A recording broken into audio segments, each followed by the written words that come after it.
쌀 생산 줄이겠다고 수확량 많은 쌀 품종 퇴출, 내년까지 암소 14만 마리 줄여 한우 가격 정상화, 그리고 자살률 줄이려고 번개탄 생산 금지까지 윤석열 정부가 문제 해결의 대책이라며 내놓은 여러 해법에 우리 국민들의 조롱 섞인 비판이 더해지고 있습니다.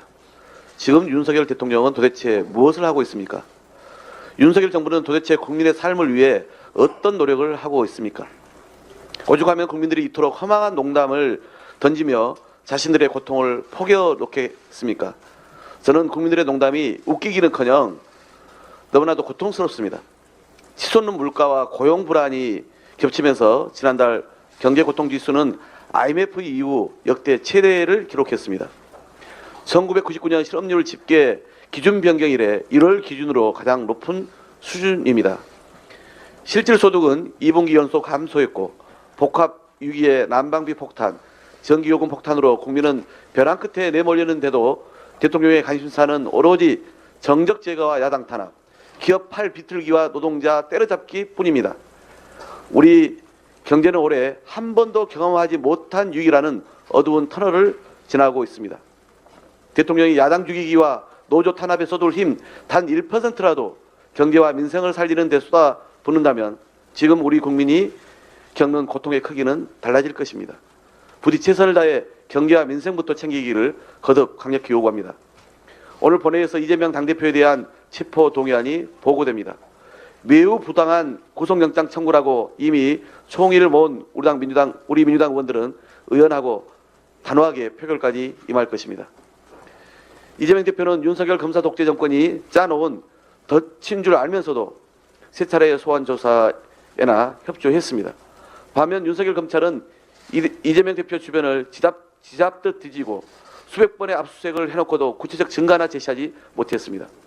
그럼에도 제1야당 대표에게 증거인멸과 도주 우려라는 모욕적인 사유를 들어 영장을 청구했습니다. 야당 대표에서 구속해야 한다는 윤석열 검찰의 정치영장은 검사 독재 정권의 검은 폭정으로 반드시 대한민국 역사에 부끄럽게 기록될 것입니다. 양곡관리법에 대한 국회의장의 중재 제안에 공식적으로 답하겠습니다. 민주당은 김진표 의장의 중재안 중 주요 부분을 수용하고 이를 27일 본회의에서는 반드시 처리하겠습니다. 양곡관리법과 관련하여 민주당은 첫째, 의장 중재안을 심도 있게 논의해 왔고, 둘째, 정부 우려를 해소하기 위해 애초 개정안에서 양보했으며, 셋째, 끝까지 정부 여당과 소통하기 위한 의지를 반영했습니다.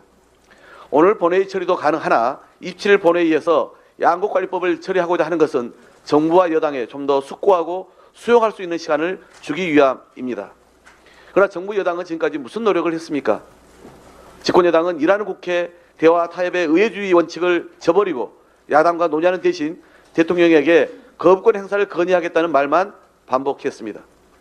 지금까지도 여당은 시간을 두고 더 논의할 문제라며 쌀 수확 시기까지 시간이 많이 남았다는 안일한 태도만 보이고 있습니다. 정부는 대통령 거부권이라는 방패만 내밀며 협치를 내팽개쳤습니다. 현실적 대안이나 근본적 해법도 없이 무조건 반대만 할 뿐입니다. 우리 민주당은 양곡관리법 수정안에서 정부 의견도 일부 수용해서 정부 재량권을 넓히면서까지 양보를 거듭했습니다.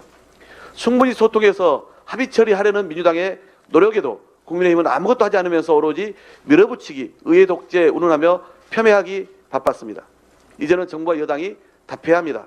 쌀값 안정과 농가소득 보전이 시급한 상황에서 정부와 집권당이 이렇다 할 대책을 내놓지 않고 법안 처리를 차일피일 미루는 사이 그 피해는 오롯이 농민과 국민의 몫이 되고 있습니다.